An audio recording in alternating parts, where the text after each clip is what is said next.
Hello everyone, welcome to our YouTube channel Achievers of Science and Commerce. Myself Nishtha and I am going to teach you chemistry of class +1. So in the last lecture we have started the chapter Some Basic Concepts of Chemistry. ये वाला chapter जो first chapter है हमने वो start किया हुआ था last time. अब हमने जो नेक्स्ट टॉपिक इसका स्टार्ट करना है that is laws of chemical combination. Laws of chemical combination होते क्या है? वो लॉज जो कोई भी केमिकल रिएक्शन को परफॉर्म करने टाइम यूज हो उसको हम क्या बोलेंगे? Law of chemical combination. Suppose कोई भी रिएक्शन हो रही है, जब वो रिएक्शन परफॉर्म होगी तो ये लॉज जो है कहीं ना कहीं किसी ना किसी फॉर्म में फॉलो जरूर होंगे, तो उसको हम बोलेंगे लॉज ऑफ केमिकल कॉम्बिनेशन. अब इसमें कौन कौन से लॉज हैं जो हमने डिस्कस करने हैं? इसमें 5 टाइप्स के लॉज हैं. ठीक है, फर्स्ट लॉ हम जो डिस्कस करने जा रहे हैं that is first law, that is law of conservation of mass. Law of conservation of मास का क्या मतलब है? आपने छोटी क्लासेस में भी पढ़ा है इसको कि ये लॉ कहता है मास can neither be created nor be destroyed. ना तो नया मास क्रिएट होगा और ना ही डिस्ट्रॉय होगा. Just one mass is converted into another mass. So reactants जो हैं हमारे they will only convert into products.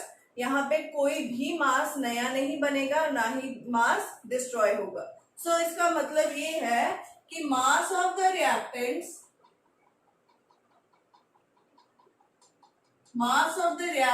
Must be equal to the mass of products. Product के मास के इक्वल होना चाहिए रिएक्टेंट का मास. क्यों इक्वल होना चाहिए? क्योंकि जो हमारे रिएक्टेंट्स और प्रोडक्ट्स हैं ये जब तक इक्वल नहीं होंगे इनके मासेस, तो मतलब क्या होगा इसका कि नंबर ऑफ एटम्स इक्वल नहीं है. अब number of atoms he equal नहीं होंगे तो मतलब कि नया एटम कहां से आ गया? जब है ही इतने काउंटेड एटम्स तो उतने ही काउंटेड एटम्स प्रोडक्ट में रहेंगे. So these are the law of conservation of mass. अब इसकी एग्जांपल ले लेते हैं. फॉर एग्जांपल हमारे पास इक्वेशन है C+O2 forms CO2. For example this is the equation. You can see carbon का मास कितना होता है? 12. ऑक्सीजन का मास 16 और 2 ऑक्सीजन है तो कितना हो गया?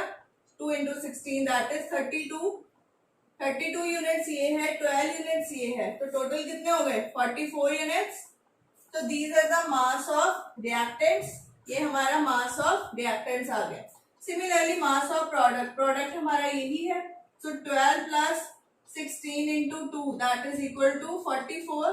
सो this is the mass of products. So you can say mass of reactant is equal to mass of products. So that is why law of conservation of mass is followed. ये law क्या है? Follow हो रहा है. But अगर आपकी equation chemical equation balanced नहीं है, इन केस आपके number of atoms he balanced नहीं है, तो उस केस में आपके मास of reactants and mass of product भी क्या होगा? डिफरेंट आएगा. अगर वो डिफरेंट आएगा तो मतलब हमारा law of conservation of mass follow नहीं होगा. तो इसको फॉलो करवाने के लिए पहला कंडीशन आपकी क्या होनी चाहिए? आपकी केमिकल इक्वेशन बैलेंस्ड होनी चाहिए, तभी आपके दोनों साइड्स पे मासेस जो है वो इक्वल आएंगे. सो this is the first law of chemical combination, that is law of conservation of mass. Now, the second law is law of definite proportion. Second law is law of definite proportion. अब law of definite proportion name से पता लग रहा है. Definite proportion means fixed ratio. Proportion means ratio and definite means constant, fixed. Clear? So law of definite proportion क्या कह रहा है? That any chemical reaction, in any chemical reaction, if any compound is formed, कोई compound बन रहा है तो उस compound में number of elements जो हैं, जितने भी एलिमेंट्स हैं उन सबकी जो रेशियो होगी दैट विल बी फिक्स्ड, वो हमेशा फिक्स रहेगी, चाहे वो एक कंपाउंड है, दो है, तीन है, कंपाउंड के अंदर 100 मॉलिक्यूल्स हैं, वो सबका जो होगा ratio will be fixed. For example हमारे पास आ जाए वाटर। अब वाटर में आप देख सकते हो हाइड्रोजन का मास कितना है 1, कितने हाइड्रोजन एटम्स है 2, तो मास कितना हो गया 2। ऑक्सीजन का मास कितना है, ऑक्सीजन का मास 16, सो दिस इज 16। तो अगर आप इनकी रेशियो निकालो 2/16, this will be equal to 1:8। So अगर एक वाटर मॉलिक्यूल की बात करोगे तो भी रेशियो 1:8 रहेगी, 10 वाटर मॉलिक्यूल्स की बात करोगे तब भी इतनी रहेगी, 100 मॉलिक्यूल्स में भी सेम रहेगी। सो कंपाउंड जब भी बनेंगे किसी भी रिएक्शन में तब क्या होगा, तो नंबर जो रेशियो है उसकी, किसकी, एलिमेंट्स की that are present in the compounds, उनकी रेशियो हमेशा कांस्टेंट आनी चाहिए। This is the law of definite proportion. Similarly carbon dioxide में आप देख सकते हो 12 कार्बन का है और ऑक्सीजन कितना है 32, 16 into 2 is 32। तो अगर आप इसकी कटिंग करो तो क्या आ जाएगा 3:8। सो कार्बन एंड हाइड्रोजन की रेशियो क्या होगी 3:8 in case of carbon dioxide. So this will be fixed. So ये है हमारा law of definite proportion, that is the second law. अब हम नेक्स्ट लॉ पे आते हैं, that is law of multiple proportion. Now the third law is law of multiple proportion.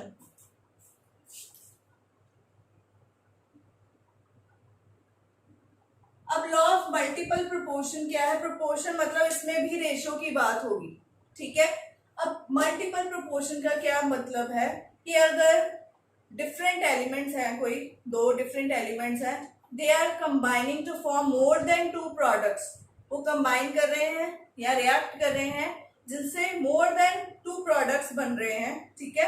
अब वो इस तरह से कैसे करेंगे कि उनकी रेशियो जो होगी that will be simple whole number ratio.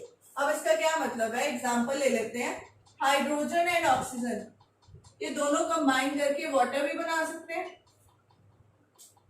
ठीक है। And hydrogen and oxygen will combine to form hydrogen peroxide also H2O2। अब यहाँ पे हमें प्रोडक्ट में सिर्फ एक ही ऑक्सीजन चाहिए तो हम एक ही लिखेंगे यहाँ पर, एक ऑक्सीजन एग्जिस्ट नहीं करता, इसका मतलब है हाफ मॉलिक्यूल ऑफ ऑक्सीजन। अगर ये लिखोगे तो इसका मतलब सेम यही है, क्लियर। सो अब आप इसका मास देख सकते हो, हाइड्रोजन कितने ग्राम्स है 2 grams, oxygen 16 grams, here water 18 grams, here 2 grams, oxygen 16 into 2 32 grams, and hydrogen peroxide क्या आएगा 2 + 32, 32 में 2 ऐड करोगे तो कितना आ गया 34 ग्राम्स। सो अब उन्होंने बोला है the mass of the element that is combining with the fixed mass, ये फिक्स्ड मास है ना। अब मास डिफरेंट कौन से है, ये दोनों मासेस, ठीक है। तो अगर आप इन दोनों की रेशियो देखोगे, this ratio will come out to be a simple whole number ratio. So मतलब the mass of the compound that is combining with the fixed mass of the different element, they will have the simple whole number ratio, उनकी whole number ratio है। So this is the law of multiple proportion। अब law of multiple proportion का case हम किसी numerical के form में भी discuss कर सकते हैं। फर्स्ट 2 लॉज तो इजी थे, उनके हमने न्यूमेरिकल डिस्कस किए नहीं, इजी भी है और उसका न्यूमेरिकल आपने already law of conservation of मास का 9th स्टैंडर्ड में किया हुआ है। डेफिनेट प्रोपोर्शन में जस्ट रेशियो देखनी है, वो मैंने आपको निकालनी दिखा दी। अब मल्टीपल प्रोपोर्शन कैसे करना है, फॉर एग्जाम्पल हमें न्यूमेरिकल दिया है, statement is 3 oxides of nitrogen contained, 3 oxides है नाइट्रोजन के जिनकी अलग अलग परसेंटेज दी है, ठीक है। एक की दी है 63.6%, ठीक है फर्स्ट केस में, सेकेंड केस में हमें दी है 46.7%, थर्ड केस में हमें दी है 30.4%। ये तीनों की नाइट्रोजन की परसेंटेज है, क्लियर। नाउ अब इसकी हेल्प से अब हमें पता है उन्होंने बोला है 3 oxides of nitrogen contain this percentages of nitrogen respectively, show that these figures illustrate the law of multiple proportion. अब यहाँ पे अब लॉ ऑफ मल्टीपल प्रोपोर्शन मतलब NO के साथ भी कंबाइन कर सकता है, O2 के साथ भी कंबाइन कर सकता है, तो N तो फिक्स्ड है ना, ठीक है, N तो कांस्टेंट रहेगा मास, पर हमें किसकी रेशियो निकालनी पड़ेगी, ऑक्सीजन की, तो हमें तीनों पे पहले ऑक्सीजन की परसेंटेज निकालनी पड़ेगी। तो इस केस में हमारा ऑक्सीजन कितना आएगा, 1 ग्राम के अकॉर्डिंग अगर हम तीनों की निकाल लें, तो you can write it as 63.6 gram of nitrogen will form, कितने फॉर्म करेगा ऑक्सीजन, 100 में से माइनस करेंगे ग्राम ऑफ ऑक्सीजन, ठीक है, इस तरह से आएगा। तो ये कितना आ जाएगा हमारा 36.4, सो 63.6 ग्राम इतने ग्राम ऑक्सीजन बना रहा है, तो 1 ग्राम कितना बनाएगा, 36.4 डिवाइड बाय 63.6, यही आएगा। So it will come out to be 0.57 grams. अब सेकेंड केस में हमारा आएगा सेम इसी तरह से अगर हम करेंगे, तो सेकेंड केस में हमारा आंसर आएगा ऑक्सीजन की परसेंटेज, ऑक्सीजन का मास कितना आएगा 1.14 ग्राम्स, और थर्ड केस में हमारा ऑक्सीजन का मास आएगा 2.26 ग्राम, ठीक है। तीनों के ऑक्सीजन का मास आ गया हमारे पास 1 ग्राम के अकॉर्डिंग, तो हमने नाइट्रोजन का जो मास है वो फिक्स ले लिया, कितना 1 ग्राम, वो फिक्स्ड है। तो चेंजेस किस में आएंगे, अब ऑक्सीजन में। अब ऑक्सीजन की रेशियो देखेंगे, इन तीनों की रेशियोज देखनी है, सो 0.57 is to 1.14 is to 2.26। सो अगर आप इनकी कटिंग करो, you will get 1 is to 2 is to 4। So this is a simple whole number ratio. So law of multiple proportion is followed।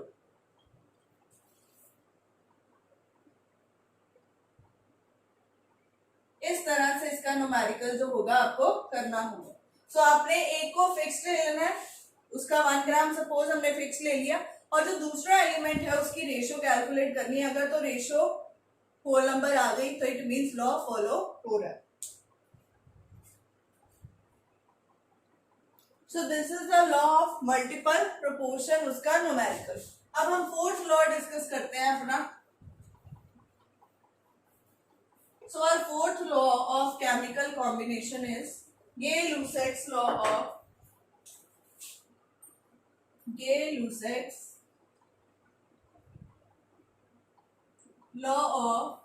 gaseous volume।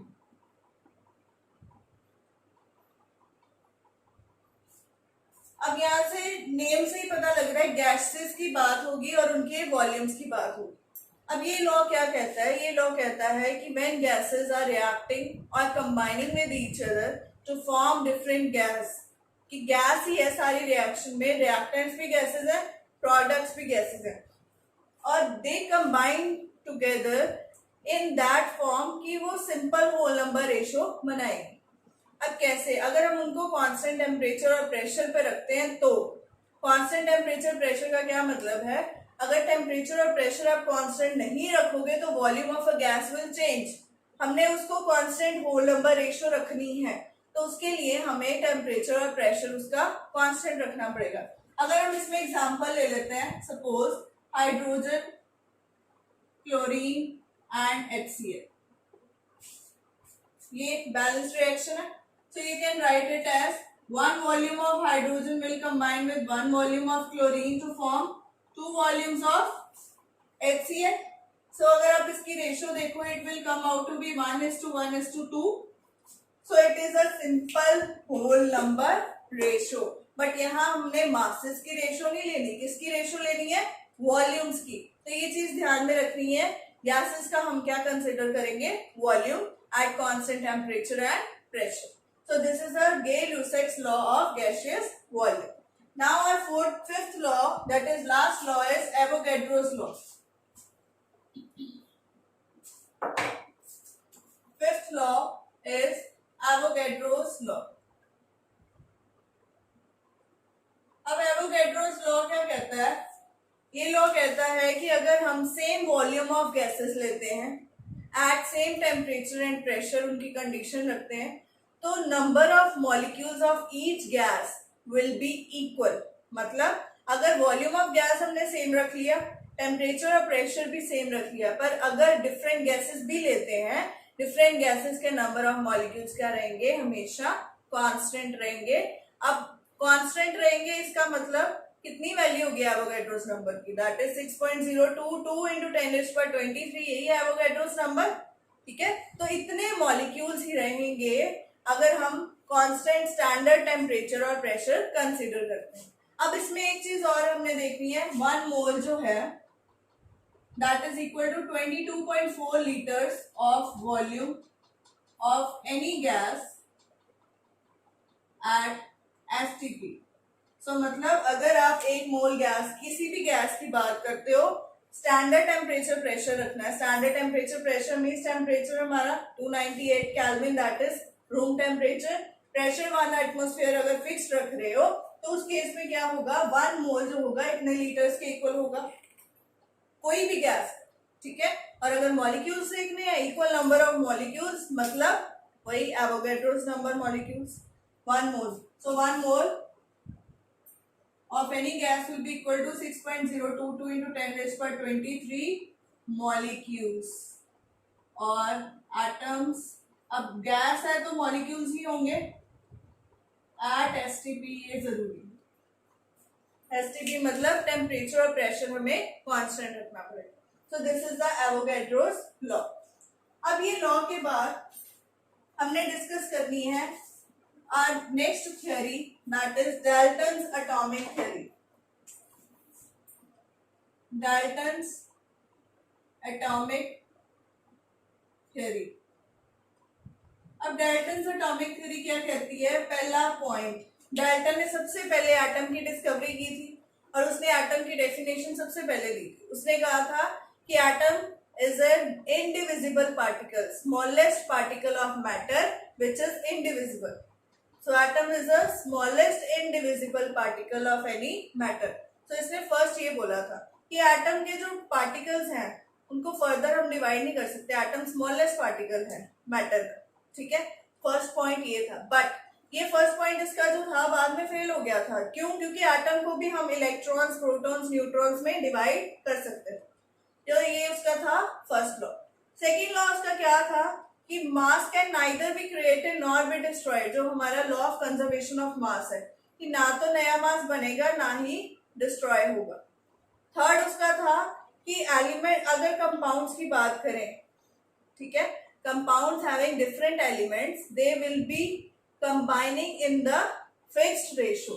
तो वो हमारा लॉ कौन सा था, लॉ ऑफ डेफिनेट प्रोपोर्शन। उसके बाद इसने बोला था कि different elements will have different properties। अगर एलिमेंट्स डिफरेंट हैं तो उनके एटम्स की प्रॉपर्टीज भी डिफरेंट होंगी, उनके मासेस डिफरेंट होंगे, उनकी प्रॉपर्टीज डिफरेंट होंगी। ठीक है, और सेम एलिमेंट्स के जो एटम्स हैं उनकी प्रॉपर्टीज जो होंगी सेम होंगी। So these are the various postulates of Dalton's atomic theory. अब इसके बाद लास्ट पॉइंट क्या था कि एटम्स में अगर कोई रिएक्शन हो रही है, सपोज उस रिएक्शन में कोई चीज ना बन रही है ना ही डिस्ट्रॉय हो रही है, बस क्या हो रहा है, रीऑर्गेनाइजेशन हो रही है। ठीक है, जब रीऑर्गेनाइजेशन हो रही है तो मीन्स हमारा कौन सा लॉ था, लॉ ऑफ मल्टीपल प्रोपोर्शन, जो क्या कहता था कि एक चीज तो कांस्टेंट है, दूसरी चीज की जो रेशो होगी that will be a simple whole number ratio. तो जो हमारे तीन लॉज थे वो इस डाल्टन्स एटॉमिक थ्योरी को भी सेटिस्फाई करते हैं। बट ये डाल्टन्स एटॉमिक थ्योरी के बाद में बहुत सारी लिमिटेशंस थी जो बोहर ने, ठीक है, उसने ठीक की। तो ये थी हमारी डाल्टन्स एटॉमिक थ्योरी। अब atomic theory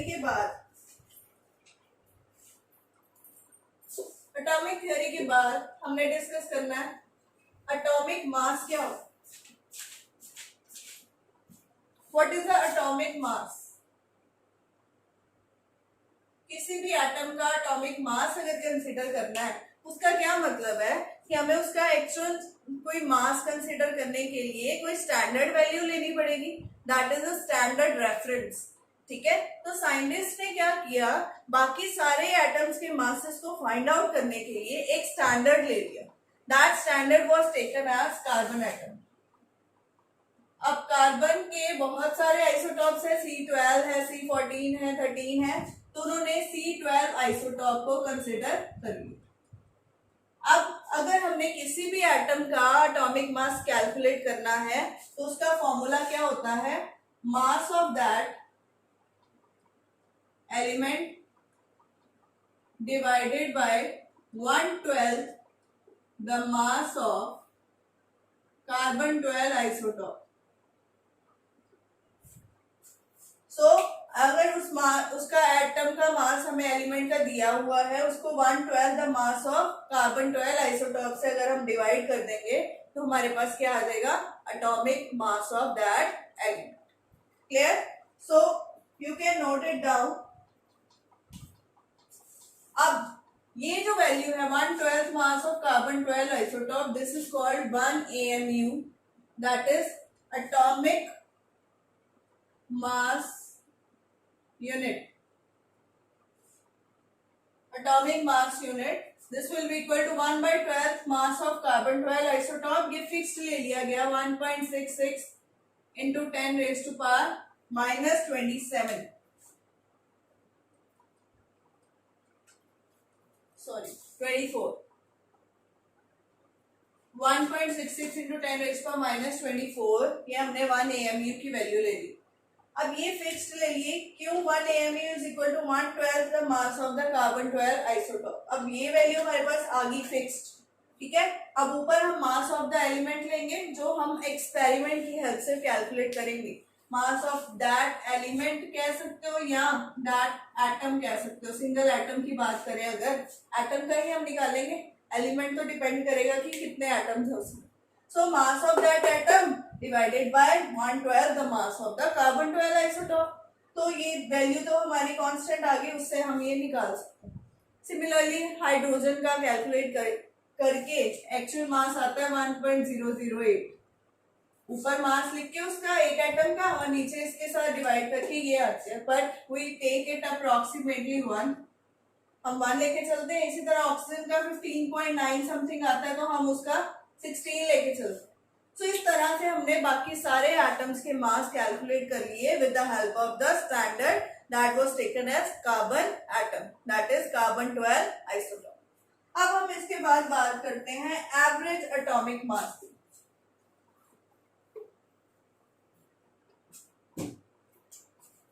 average atomic mass. अब एवरेज एटॉमिक मास का क्या मतलब है, वो मास जो हम एवरेज लेके चलते हैं। अब आपको पता है क्लोरीन है फॉर एग्जांपल, क्लोरीन के 2 तरह के आइसोटॉप्स आते हैं। अब आइसोटॉप्स होते ही हैं जिनके एटॉमिक नंबर सेम हो बट मास नंबर डिफरेंट हो। इसका 35 मास नंबर वाला भी आइसोटॉप है और 37 वाला भी है, ये हमने 9th स्टैंडर्ड में पढ़ा है। अब हमें क्या पता लगेगा कि हमने 35 मास लेना है या 37 मास लेना है। अब उसके लिए हमें एवरेज एटॉमिक मास कैलकुलेट करना पड़ेगा। अब एवरेज एटॉमिक मास का फॉर्मूला क्या है, this is equal to summation PI AI upon 100। PI is the percentages of various isotopes, ठीक है, and AI is the mass numbers of these isotopes। तो अगर हमें परसेंटेज दी है कि अगर एक सैंपल लिया उसमें इतने परसेंट 35 वाला सैंपल है और इतना 37 वाला है, तो हम उसकी हेल्प से ये कैलकुलेट कर सकते हैं average atomic mass. For example हम क्लोरीन का ही कैलकुलेट करते हैं। अब क्लोरीन जो है इसकी रेशो होती है 3:1 रेशो ये है। तो अगर हम परसेंटेज देखें, परसेंटेज टोटल 4 पार्ट्स है, 100% होती है, 100 को 4 पार्ट्स में डिवाइड करें तो किस तरह से आएगी, ये आएगी 75%, ये आएगी 25%। तो 75 एंड 25% हमारी परसेंटेजेस क्या है, फिक्स्ड है. सो अगर हम यहाँ पे निकालें, it will come out to be P1A1 plus P2A2 divided by 100. So percentage of first कितना है, 75 इंटू उसका मास 35 प्लस दूसरे की परसेंटेज 25 इंटू उसका mass 37 divided by 100. It will come out to be 35.5 units. ये इतने यूनिट्स आ जाएगा जो हम उसका मास कंसिडर करते हैं, that is 35.5 units. So this is the average atomic mass in case of chlorine isotopes. तो जिस केस में आइसोटॉप्स कंसिडर करने हैं उसमें हमें एवरेज एटॉमिक मास कैलकुलेट करना आना चाहिए.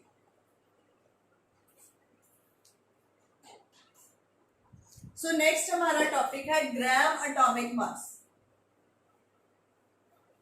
ग्राम एटॉमिक मास मींस कि जब हम किसी का एटॉमिक मास ग्राम्स में रिप्रेजेंट करते हैं, when we represent the atomic mass of any atoms in grams, then it will be called gram atomic mass. इसी तरह से आता है formula atomic mass. Formula atomic mass का क्या मतलब, अगर हम फॉर्मूला कंसीडर कर रहे हैं, सपोज NaCl, उसमें number of cations and number of anions, आपको क्या करना है, उन दोनों का मास लेना है, ठीक है, उसको number of cations and ion से मल्टीप्लाई करना है, तो हमारा फॉर्मूला मास आ जाएगा. अब यहाँ पे एक ही केटायन एक ही एनायन है, तो सोडियम का 23, क्लोरीन का 35.5. ठीक है, तो इस तरह से हम फॉर्मूला एटॉमिक मास कैलकुलेट कर सकते हैं bye calculating the number of cations and anions और उनका मास. अगर यहाँ पे होता है MgCl2, तो Mg का मास और Cl2 के मास को हमने 2 से मल्टीप्लाई करना था, तो नंबर ऑफ एनायंस हमारे क्या थे, 2 थे. तो this is the formula atomic मास. अब लास्ट जो हमने आज डिस्कस करना है, दैट इज मॉलिक्यूलर मास. अगर हम किसी मॉलिक्यूल की बात करें, फॉर एग्जाम्पल हमारे पास है H2SO4, this is a molecule. अब इस मॉलिक्यूल का मास निकालने के लिए we have to take the sum of all the masses of different elements.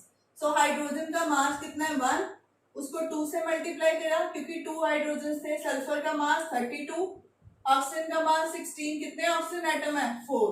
तो यहाँ से हमारा मास आ जाएगा 98 यूनिट्स. आप इसको 98 ग्राम पर मोल भी लिख सकते. So this is the molecular mass of sulfuric acid. तो सल्फ्यूरिक एसिड हो या कोई भी मॉलिक्यूल हो, उसका मास निकालने के लिए सारे मासेस जितने भी एटम्स उसमें एग्जिस्ट करते हैं उनका सबका सम करेंगे, उससे हमारा क्या आ जाएगा, molecular mass. So this was all about today's lecture. Next जो है हमारा मोल कंसेप्ट होगा, that will discuss in the next lecture. So till then, thank you so much for watching my video. Keep liking and sharing it with your friends. If you have not subscribed our channel yet, please do subscribe it. And also, if you have any query, any question related to the topic, you can send me in the comment box. I will reply. Thank you so much. Bye-bye.